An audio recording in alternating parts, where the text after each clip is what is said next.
somebody requested me to do this, react to this or whatever. Anyways, we're going to do that today. This is me. This is Earth 66 million years ago. Earth 66 million years ago. Alright? Those two behind me are the largest predators to have ever walked the Earth. And I'm here to show you what a scientifically accurate T-Rex fight would have actually looked like. I'm going to predict both of them, territorial disputes, engage in non-lethal attacks in order to intimidate one of them away. Or, even rip their tail off. Y-Rex. Now look, these are cool.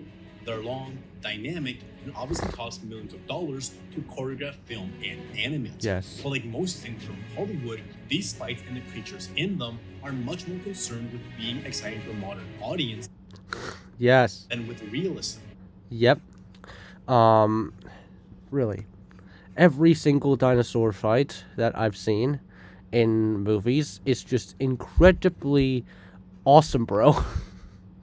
Super obvious. Captain Obvious over here, but, it's incredibly obvious that it's meant to entertain an audience instead of being actual animal behavior. These are just, as power scalers say, it's a movie monster and all that. Much less scientific accuracy, which means we've probably never seen what a real dinosaur fight actually looked like. So if not this, what would a scientifically accurate dinosaur fight be? I'm guessing you already know the answer, but let's see what this guy has to say. Well, there are three big things that Hollywood consistently gets wrong. Oh, Firstly, okay. T-Rex and all other giant theropods were separated by millions of years and continents. Yep. By the way,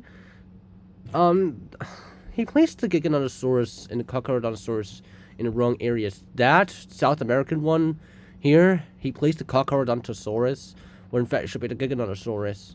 In Africa, he should place the Carcharodontosaurus in place of the Giganotosaurus. Meaning they're not fighting, but yeah. Even if they see each other, they probably would not fight because of self-preservation instincts. If they lived at the same place at the same time, they're still not going to want to fight each other. Yep, that is right.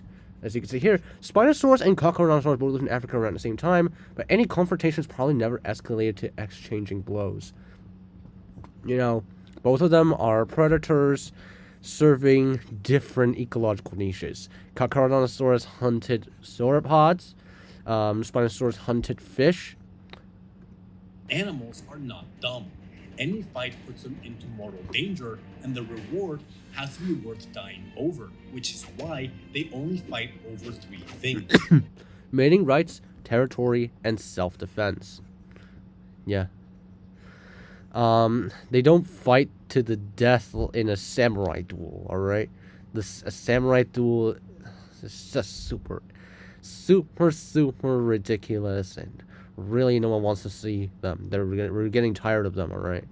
Mating rights, territory, and self-defense.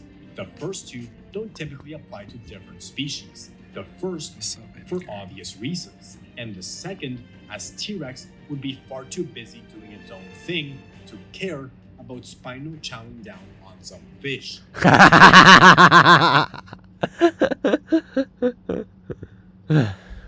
To be fair though, Jurassic Park 3's Spinosaurus is hardwired to destroy a Tyrannosaurus, to hunt down Tyrannosaurus.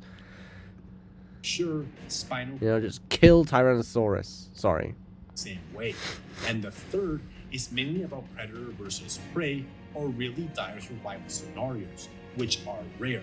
However, there is one animal that all animals regularly compete with their entire lives: themselves. Ah, yeah. In fact, most defensive and offensive traits of an animal end up mainly being put to use against members of their own species. Survival of the fittest. Because, they're familiar with one another. They're familiar with how each of their bodies work against their own, instead of other creatures, which just... predators and prey alike. And T-Rex was no different. The fossil records prove this. Their skulls and bones are riddled with bite marks, healed injuries, and signs that were regularly fighting each other. Yep. Territorial disputes. Also, they say it's cannibalism. There is cannibalism. There are also territorial disputes, between each other, between members of their own species. Exactly Nice. the fight I want to see and make. Two T-Rexes in their prime fighting over the ultimate resource, territory and the right to reproduce. And to make this the first thing we need, Yep, survival of the fittest, everyone. it always is a 3D model. We'll come back to reasons 2 and 3 in a bit. Now, I've already made a scientifically accurate T-Rex model before, but it's close to 3 years old now and I can do better. This time around, I wanted to try and reconstruct a specific T-Rex, and I wanted a heavyweight. Specific heavyweight. Is it going to be just like Vividin glazing, in which 3 feet long, 10 tons, and over 30 years old, this is the largest, heaviest, and most robust T-Rex fossil ever found. This is Scotty. There are heavier things like the Cope model, but whatever. Edie Cope or Goliath, but they're a bit more uncertain, a lot more uncertain. So Scotty is the safest option. So fair enough. However, no direct 3D scan of Scotty exists, but by using this beautiful reconstruction of standard T-Rex, another famous member, coupled with Scott Hartman's beautiful skeletal drawings, we can open up Blender, and by moving things around, we can get a pretty close approximation of the fossil. With this, along with more reference, I started sculpting. I decided to sculpt every muscle to really get a proper understanding of exactly how this animal was constructed. Interesting. Once we have this, I can begin sculpting the skin, wrinkles, skin fold. Well, I like that. I like how this guy is paying attention to detail of the T-Rex instead of just shrink wrapping it to an extent that is super starving to death, like any other Jurassic Park film. Plenty of fat is what it takes to make a good-looking T-Rex.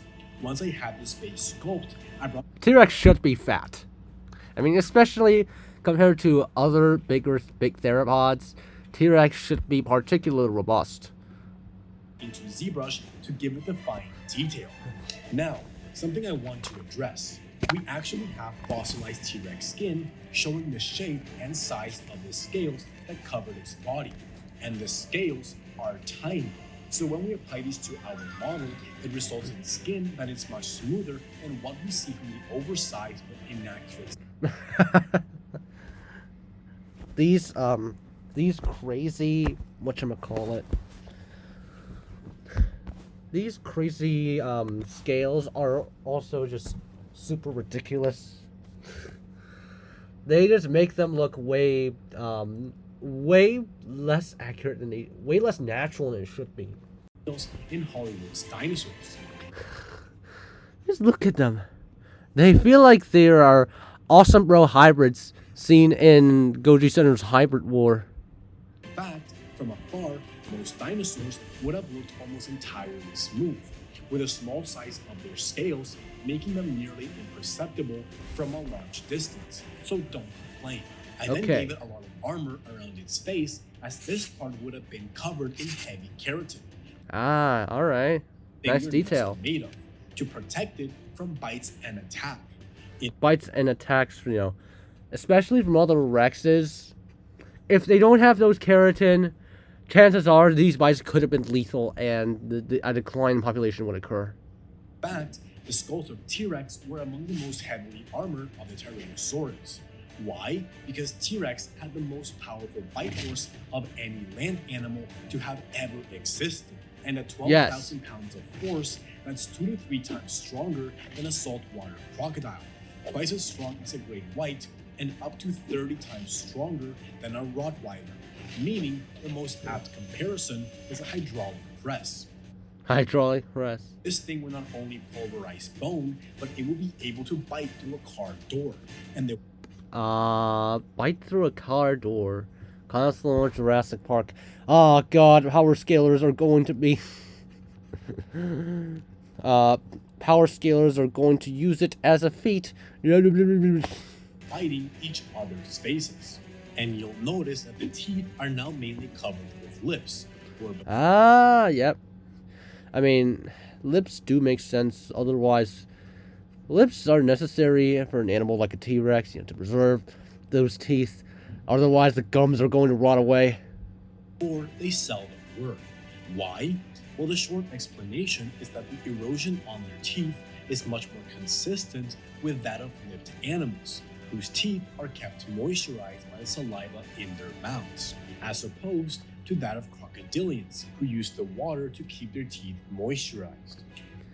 All right. We got into a place I was happy with and had our finished sculpt. And this brings us to the most pressing question of all. Can T-Rex get jiggy with it? Now I'm just...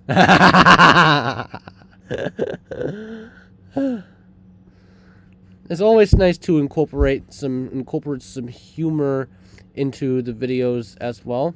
So, nice job. Power to you. What were its tiny arms for? Prevent other T-Rexes from biting them? We still don't really know, but theory suggests that it might have been used for mating, maybe helping the Rex stand up or something. Probably not much. Evolution is about efficiency and survival, conserving energy and maximizing what works. As the ancestors of T-Rex evolved, one weapon in their arsenal proved to be the most effective: their bite. Their head. I mean, you don't really need to use your arms for attacking when you already have a super powerful head. Evolution shifted resources away from the arms and into what mattered. Yep. Explains why even Cocorodontosaurus had comparatively short arms compared to the rest of its body. Jaws, which became their primary and almost sole weapon. And when you can pulverize bone and kill prey in a single bite, what do you really need arms for? I mean, just helping the Rex stand up or something, mating or whatever. And now, color. Remarkably, we do have some fossilized dinosaur feathers that have preserved their pigment, allowing us to see the color of some feathered dinosaurs. But can we apply this to a T-Rex? Well, to answer that, we first need to answer a hotly debated issue. Did T-Rex have feathers? T-Rex probably... From what I remember, T-Rex probably had feathers when it was young. However, it gradually shed them once it became older. Well, it's a long debate. We know earlier close relatives of T-Rex are confirmed to have feathers, since we found fossilized feather impressions along with their bones. But with T-Rex, only impressions of scaly skin. If T-Rex were feathered, wouldn't we have found direct evidence for it already, especially since it is the most well-researched dinosaur in existence? No one really knows, really. Said... Hold on. Maiasaura. Since it is the most... Maiasaura is the second most researched dinosaur. I mean, Maiasaura is most famous for, shedding the light that dinosaurs cared for their young. So, it makes sense. Allosaurus, Atacosaurus, and Triceratops. I mean, not to scale, but T-Rex is definitely number one. Okay. In existence. That said, all it would take is one good discovery to prove that wrong. But still, the simplest conclusion points to it having little to no feathering. Okay, feathers, yay or nay? I mean, they probably shed their feathers after they get older. It wouldn't be getting its main pigmentation from feathers, as any covering was likely minimal, but its color is still unanswered. And for this, I think we have to refer to the bigger question. Film crew, what animal was T-Rex the most like? And I would say, take its skeleton and imagine something between a crocodile, a monitor lizard, and a modern predatory bird. So its color would be a bit dull, a bit bland, but whatever. as those are its closest living analogs. All right. And monitor lizards especially probably give us the best indication of what type of color it had, since they are also large, snouted, predatory, and terrestrial animals with scales. And what you see is mostly shades of brown, yellow, and a lot of black.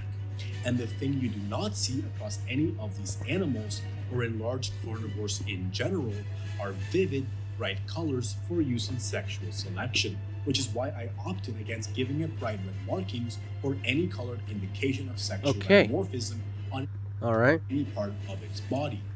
So it's going to be more like a monitor lizard.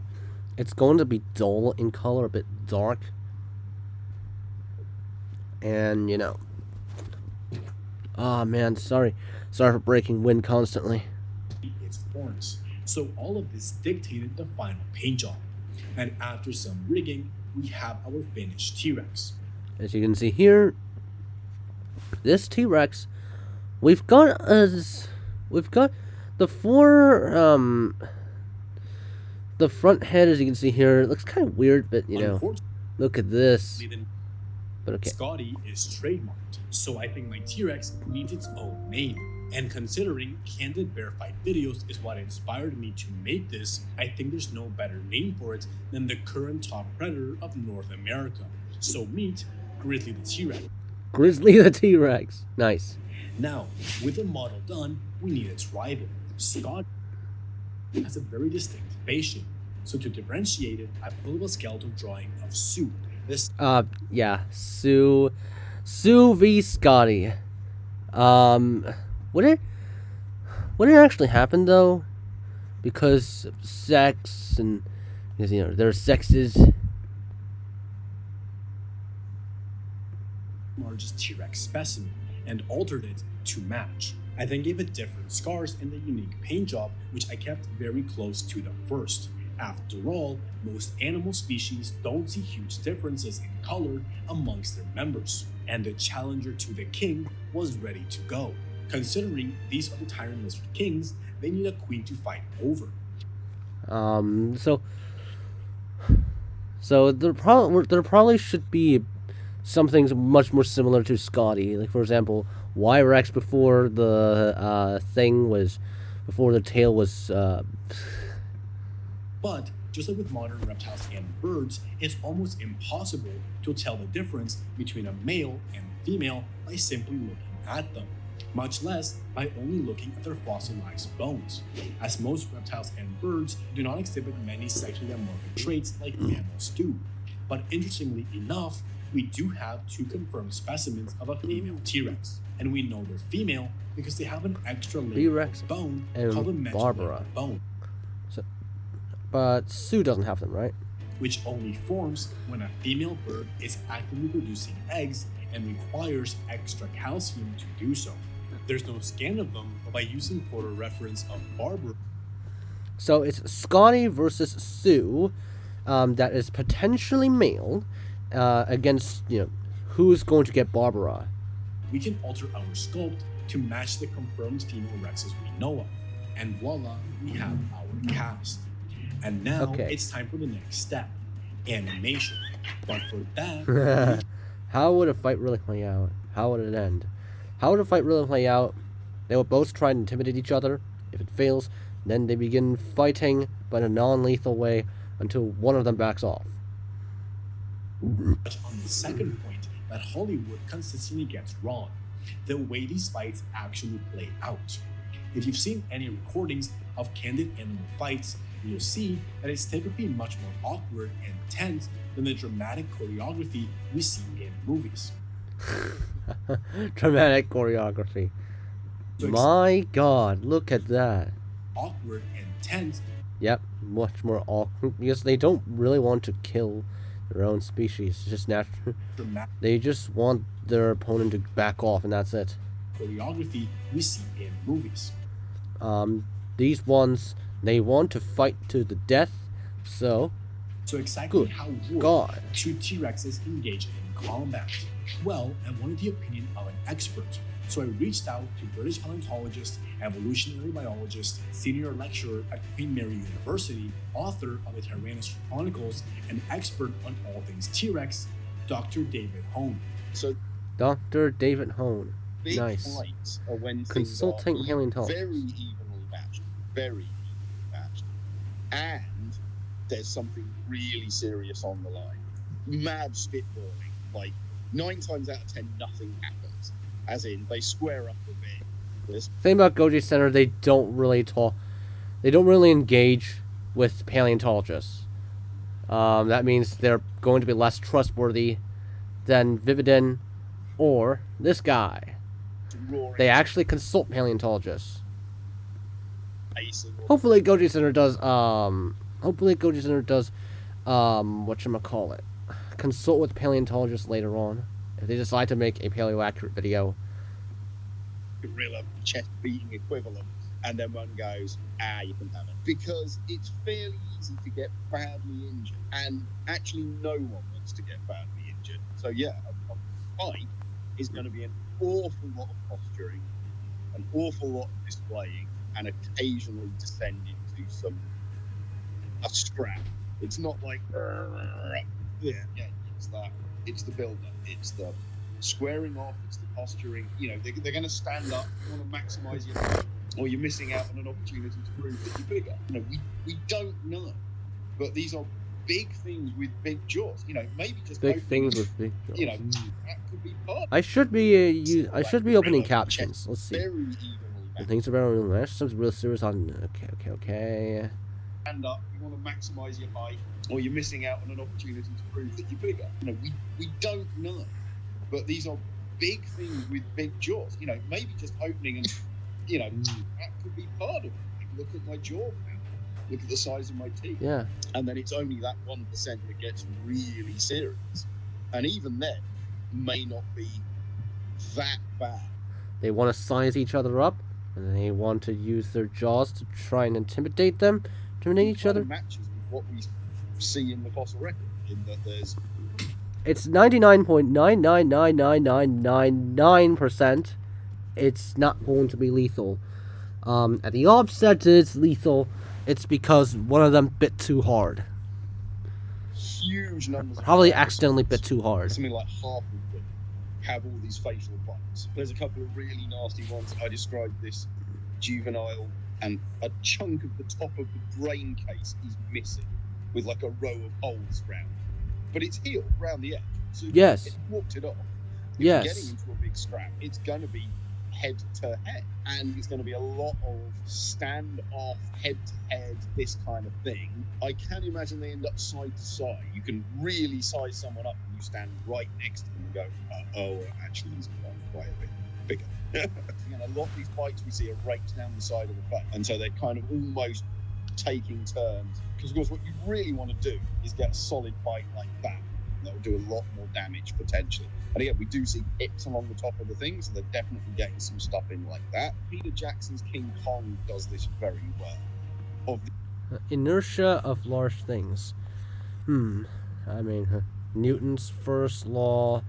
There's a moment of inertia, rotational dynamics, and everything. Of large things. They're going to move slowly. Yes, Newton's first law. It's going to be a lot of power, but they're not going to like whip around in fraction of a second. Whip around in a fraction of a second. Arc Giga moment. It's all going to be about getting the angle to get a good bite. I mean, T-Rexes are agile, Okay. That's but they're slow.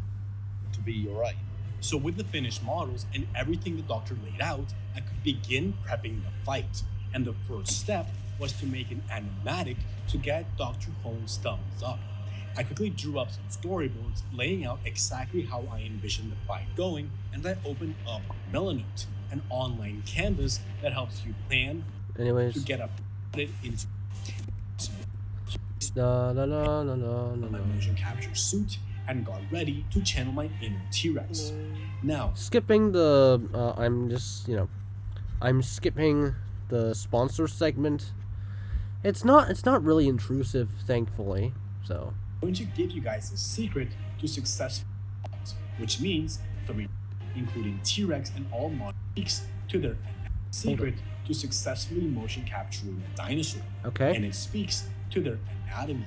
The meat-eating dinosaurs, including T-Rex and all modern birds, are named theropods. Yep, theropod dinosaurs. Birds are theropod dinosaurs. The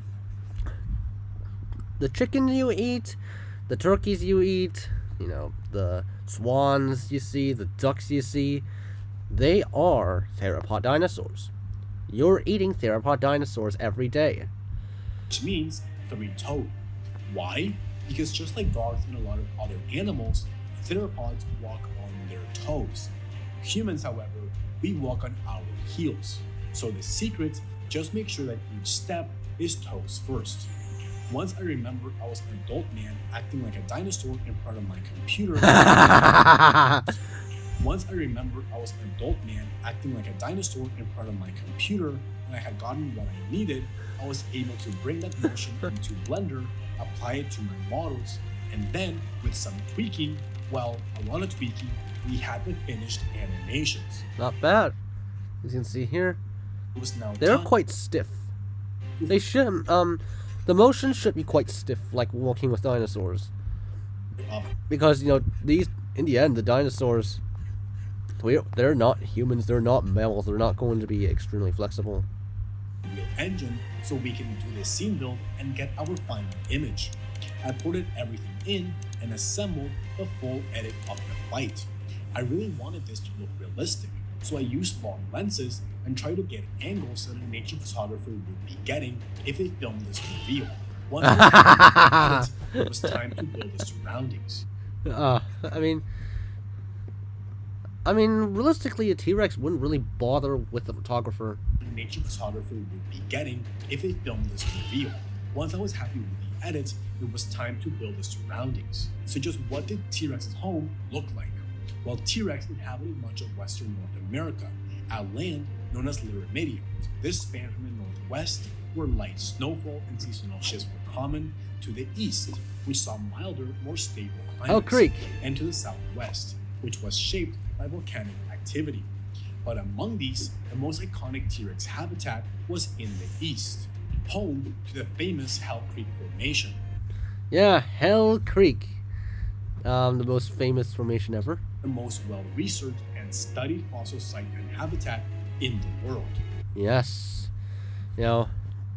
Ever since Jurassic Park came about, everything, dinosaur enthusiasm shot through the roof. Just like that. Unfortunately, the exact trees and plants from 66 million years ago no longer exist, and modeling an entire extinct ecosystem Let's see. scratch is a bit outside the scope of this video. I mean, yeah, yes, this is about dinosaur fight, not an ecosystem. But by using trees and plants that resemble their prehistoric counterparts, we can get a pretty good picture of where Big Daddy Rex lived oh so many years ago. And Alright. that picture was a giant, prehistoric redwood forest. So I corralled as many assets as I could find that matched the look and feel of what we needed, and started building the scene. I added in atmosphere, insects, and I went ahead and made an entire muzzle system for the dinosaurs. Really cool detail. Maybe including a corpse as well. I don't really know. Nah, it's just never mind. Not a corpse, because it's pretty clear that this is going to be fight for a mate. But it made the file sizes way too big, and I didn't want this to happen. So I ended up replacing it with good old big. The file sizes big. As you can see here, a lot of gigabytes. Didn't want this to happen. So I ended up replacing it with good old reliable wiggle bones, which allowed me to get the same basic effect at a fraction of the cost. I also used these to Wiggle give bone. saliva and blood drool as the fight progressed. Nice. Saliva and blood drool. I don't think you see in a prehistoric planet either, so It's really cool. This happens in many fights between Komodo dragons, coupled with breathing, nostrils flaring, and Komodo dragons, they tend to avoid trying to bite each other because, you know, their bites could potentially kill. blinking. They should allow the creatures to Anti-flag. feel alive and real. Once I was happy with it, I could hit render. I went to do important things, came back when it was finished, and then brought it in for post-processing and sound effects, which is where I need to ruin many people's childhoods. Because you see, T-Rex and most dinosaurs wouldn't have been able to roar. Yep. The most they could do is hiss or bellow, similar to crocodiles. However, you know, they don't have that special larynx in them like birds do, and they can't roar, and they definitely cannot roar like mammals. Valley of the T-Rex had the audacity to use bear roars on a Tyrannosaurus. And honestly, might not have been able to vocalize at all. Why? Well, the only fossil we have related to the vocal anatomy of dinosaurs is the larynx of an ankylosaurus, suggesting, like most animals, dinosaurs had a larynx. Okay. This is different Okay.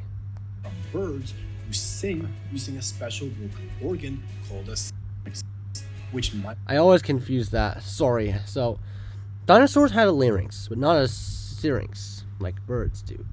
So, exist in dinosaurs at all. So unfortunately, T-Rex could not sing like a songbird.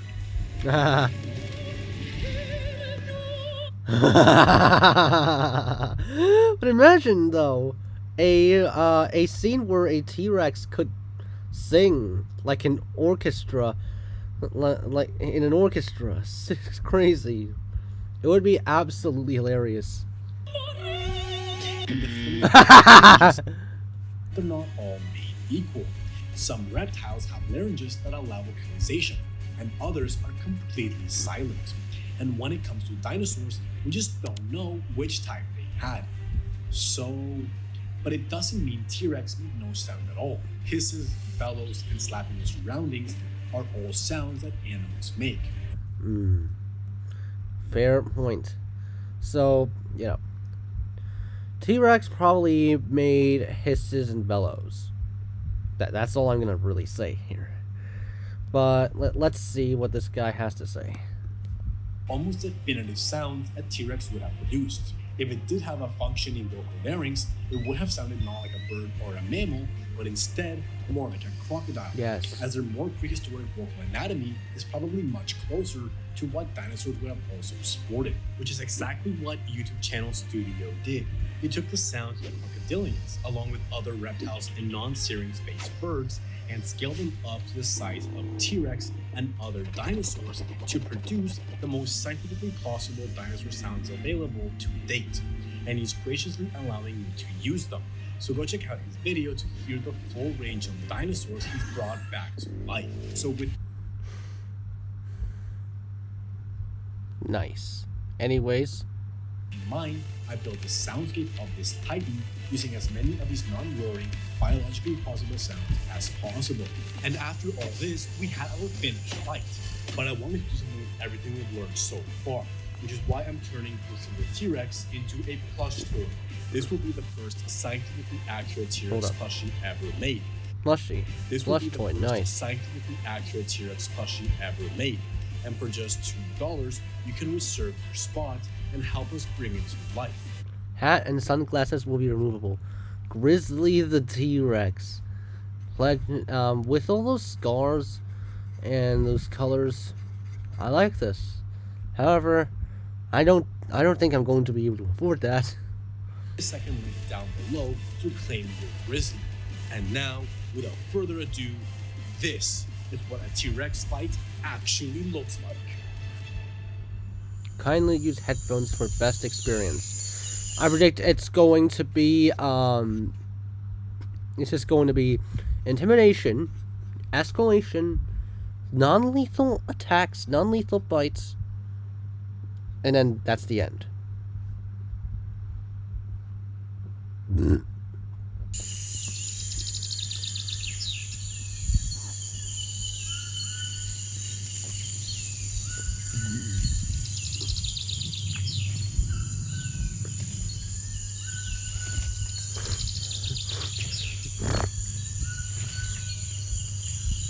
Hopefully that's the case. Let us see. Alright.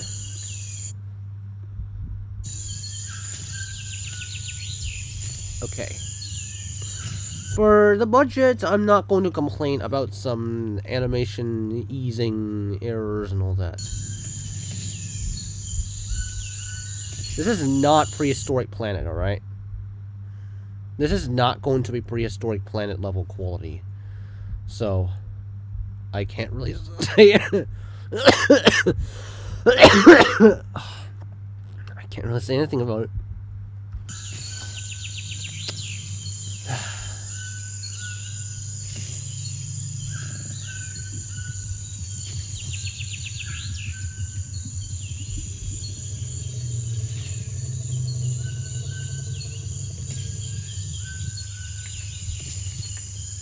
Mating. And then, we got a giant thing. Giant toe thingo. Yeah. Saliva. Really cool.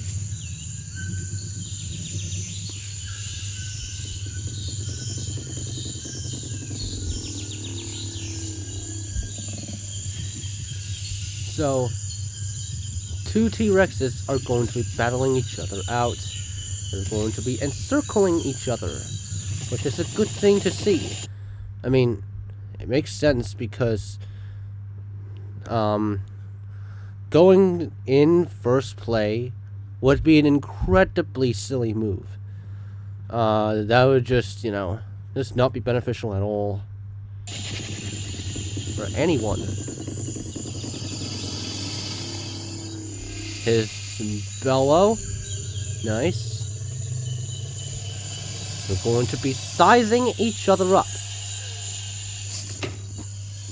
Snapping, slapping stuff.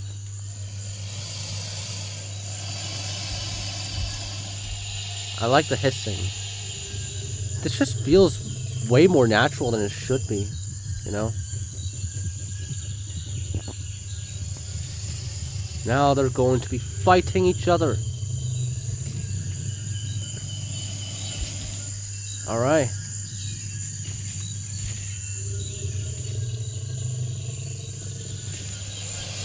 Fight for the mate.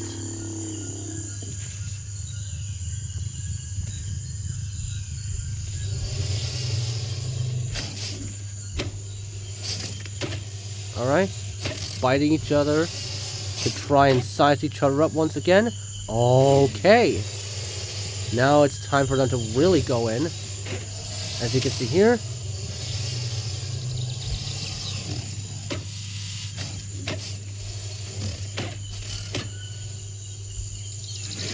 Yeah.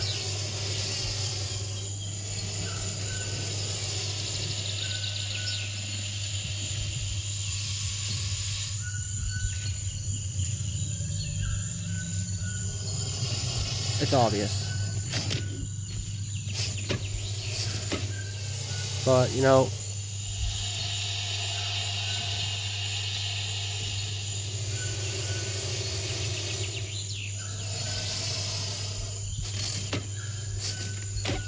they're going to be still trying to fight each other as blood and saliva begin, you know, they're both getting worn out, kinda. Oh, they're biting, still attacking.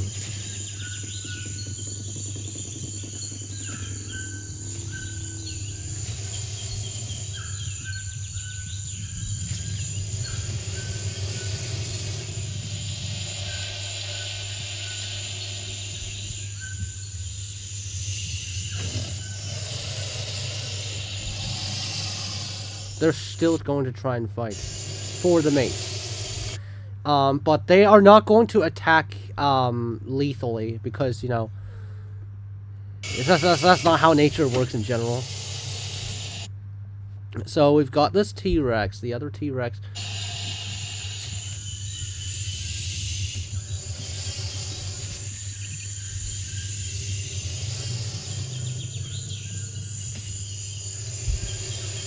One of them is going to have to back off eventually. Okay. Okay. The right T-Rex is probably going to win this engagement. Force the left T-Rex to lead.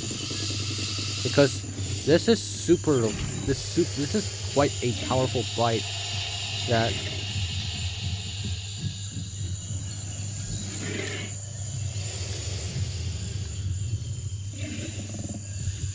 yeah. At this point, the left T-Rex would go. I think. I think so anyway.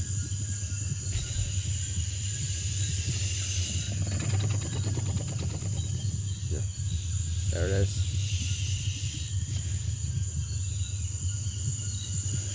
This is how nature works. It's cruel.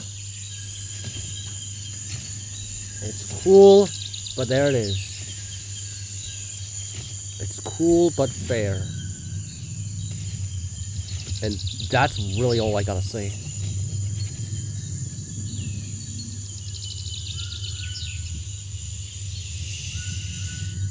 That's really all I gotta say about it.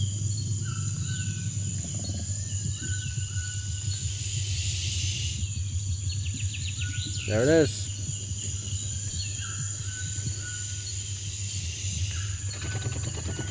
And that brings us to the third and final point. While Hollywood and an audience loves a definitive winner, nature is much more forgiving.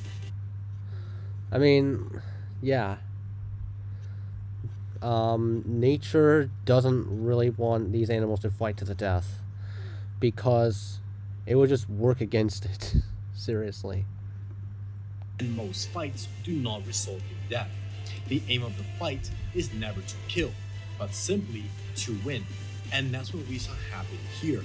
Once Grizzly laid a definitive blow on the challenger, they both knew it was over, and going any further would again put their lives in danger. And why bother? They have to think about tomorrow. And that's the main thing I wanted to show with this video. That while formidable, terrifying, and otherworldly, at the end of the day, this was a real animal.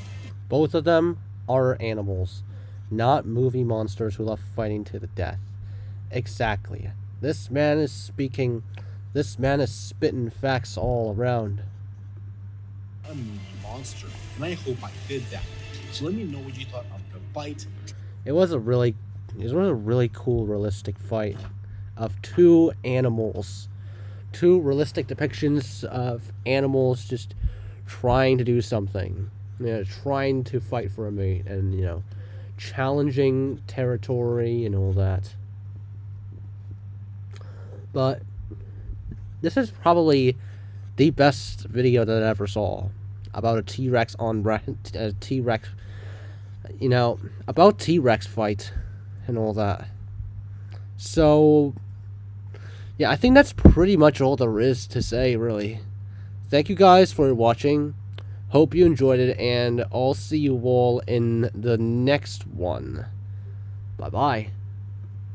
Special thanks to channel members for supporting this channel. It helps out a ton.